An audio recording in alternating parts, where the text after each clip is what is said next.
Sanibona bafethu uvani lo. So namhlanje ngizokhuluma indaba yabani aMonopoly side. The Orlando Pirates winger who is currently loaned ku-Orbit College. He is the captain of Orbit College. Umjita bafethu nikhumbula kahle last season waba nenkinga between yena ne-management ye-Orlando Pirates. So currently umjita ukwi-loan, yabo. Benikhumbula kahle Orlando Pirates isathanda kudlala igame with Orbit College. Ngosikhathi ishaya ngo-1-0 Orbit College. Njengoba Orbit College yayiyodlala le against Orlando Pirates yafika yadlala kahle. If you adlala kahle sabona igoli elihle liqhamuka kulomdlalo Orlando Pirates usiye my beautiful goal. Usaling wayengekho kuleyo game weKMasters but wayibukela leyo game wayekhona eOrlando Stadium. Kwathi igame elandelayo iOrbit College yadlala against iTS Galaxy. iTS Galaxy ke ene red card but iTS Galaxy yawina ngo-3-1 kuleyo game leyo. Seems like management yeOrbit College no coach weOrbit College akekho happy with the inputs elethwe uMonopoly Selling ku-club.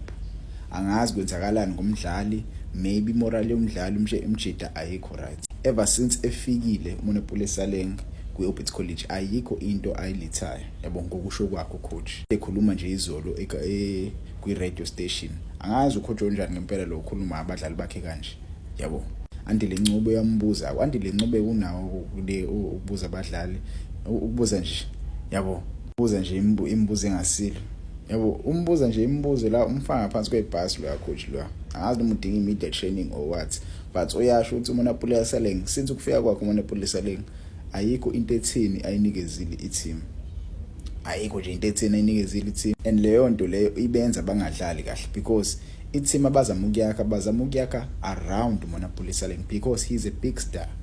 Ubeyitshela ukuthi kusuka kwakhe kuOrlando Pirates afike ezeku-Orbit College kuzoletha something to the players, it will improve i-team indlela edlala ngakhona, but lokho akwenzakalanga. So ufika kwakhe uMonopoly Selling ngokwakhe ucoach ubona ngathi kuyayibulala i-foundation ye-team because wabona ibhola elihle bedlala against Orlando Pirates. Nayibonela nani bafethu indlela edlala ngakhona eOrbit College. But kwathi sedlala igame elandelayo Orbit College idlala umsangana idlala nje ngale ndlela edlala ngakhona against Orlando Pirates, yabo, because wasekubuye bani kwakusebuye yena uMonopoly Selling. And izinto kanjalo zingenza ngiquestion indlela abadlali abadlala ngakhona lamanye ama team.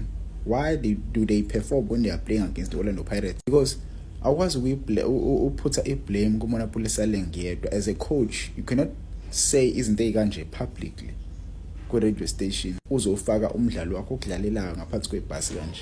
I know uMonopoly Selling bafethu uneyinkinga right now, but awukwazi ukuthi uthathe wonke umthwalo ubeke kuyena. I know he's a captain and as a captain kumele mfethu ukhombise ukuthi uyi-lead, but uthatha zonke lezi zinto eyishoyo uzoyibeka kumdlali. Umdlali right now une-pressure, ngapha une-contract yakhe no-Orlando Pirates eneyinkinga, ngapha udlalela Orbit College ekumele ayicarry, yabo, kumele ayicarry phela la team eyedwa. Akukho lula abadlali abamsurroundile ba-average they want to perform when they are playing with the top 3 phela, because it seems like ucoach akaboni ukuthi labadlali labo ibona abampedelayo bafuna ukuperforma bebedlala ne-big 3 phela. Uthi ucoach ufuna ukwakha i-team without uMonopoly Selling, afuna ukubhilivela kakhulu uMonopoly Selling because leyo nto izobulala i-momentum ye-team.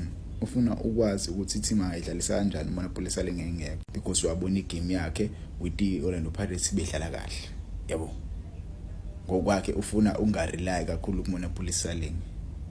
Angazi bafethu, angazi yinini engaba ama-judge ngale ndaba le, but mina ngokwami I feel like badlala ngoMonopoly Selling. Ucoach bengamele nje azakhuluma izinto ezibhedayo nje kuMonopoly Selling on a live television. This player bafethu ziningi izinto ekhona ikhanda lakhe. Angazi kwenzakalani ngayo umjida, but akumelanga pheze ngabe whoever lo wamthakatha, whoever lo wahamba wamyele enyangeni, angazi ngempela uyawina right now. Uyawina ngempela right now because he's one of my best players bafethu. I don't like ukumbona mfethu enje mfethu. Angithandi ngempela. Angitsho ukuthi sothola indaba zakhe kwimpahla le the Giants documentary Pirates, but we didn't hear a lot from the documentary. They only showed 2-minute clip of him speaking. Nayina kahle futhi ngazothi wayengaphilile ngisho ekhanda indlela ayikhuluma ngakhona, yabo. So kuningi nje okwenzakalayo around uMonopoly Selling. I'm not okay ukubona izinto ezikanje zenzakala.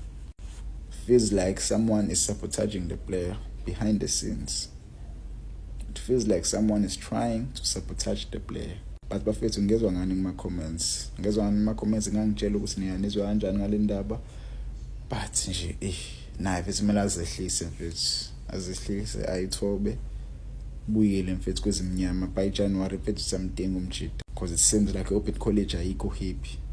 Ayikho happy. Right now bamenza i-face of defeat.